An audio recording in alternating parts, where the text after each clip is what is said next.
Disorder of circulatory system को समझते हैं, जो आजकल लोगों को बहुत ही प्रॉब्लम हो रही है। डेथ होने की कई रीज़न हो रहे हैं और हम समझ नहीं पा रहे हैं। पहला रीज़न है high blood pressure. Circulatory system का डिसऑर्डर है हाइपरटेंशन।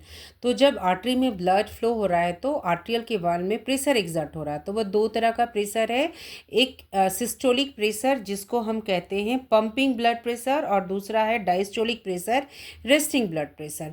तो ऊपर का 120 और नीचे का 80 mmHg ये नॉर्मल होता है। लेकिन जब 140/90 से ज़्यादा हो जाएगा तो वो हो जाता है हाइपरटेंशन, और इसका हार्ट में प्रॉब्लम आ जाएगी, हार्ट डिजीज़ होगा, और हमारे इंपॉर्टेंट ऑर्गन बॉडी के इफेक्ट होंगे, जैसे ब्रेन एंड किडनी। अब समझना है कोरोनरी आर्टरीज कितनी तरह के डिसऑर्डर हो सकते हैं सर्कुलेटरी सिस्टम में, जो इसके बाद दूसरा शॉर्ट में बताऊंगी। High blood pressure, coronary arteries, angina, myocardial infarction, heart failure, arrhythmia, dysrhythmia, peripheral artery disease. Coronary artery disease जो होता है वो उसको आर्थियोस्क्लेरोसिस कहते हैं। ये इफेक्ट करता है ब्लड वेसल को, जो सप्लाई करता है ब्लड को हार्ट मसल में।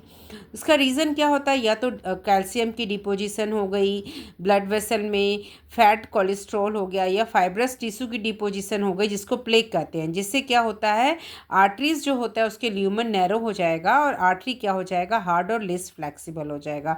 तो ये बहुत ही हार्मफुल है। इससे क्या हो जाता है, हार्ट अटैक हो जाता है।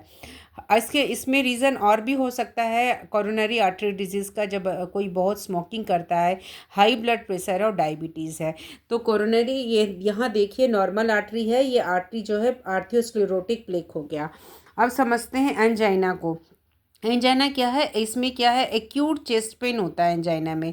और क्यों? रीज़न क्या है, इनसफिशिएंट सप्लाई होता है ऑक्सीजन को to the heart muscle. Insufficient oxygen supply हो रहा है हार्ट मसल को, और ये ज़्यादातर कॉमन है मिडिल एज के लोगों में जो डेथ हो रही है एंजाइना पेक्टोरिस के कारण, और एल्डर पीपल में। कंडीशन यही होता है कि क्या हो रहा है एंजाइना में, स्मोकिंग हो रहा है, हाइपरटेंशन है, ओबिसिटी है, प्लेक है कोरोनरी आर्टरी में, और फिजिकल इनएक्टिविटी है, एक्सरसाइज कर ही नहीं रहे हैं। तो इसमें रीज़न ये देखिए है, insufficient blood flow to the heart muscle from narrowing of coronary artery may cause angina, chest pain।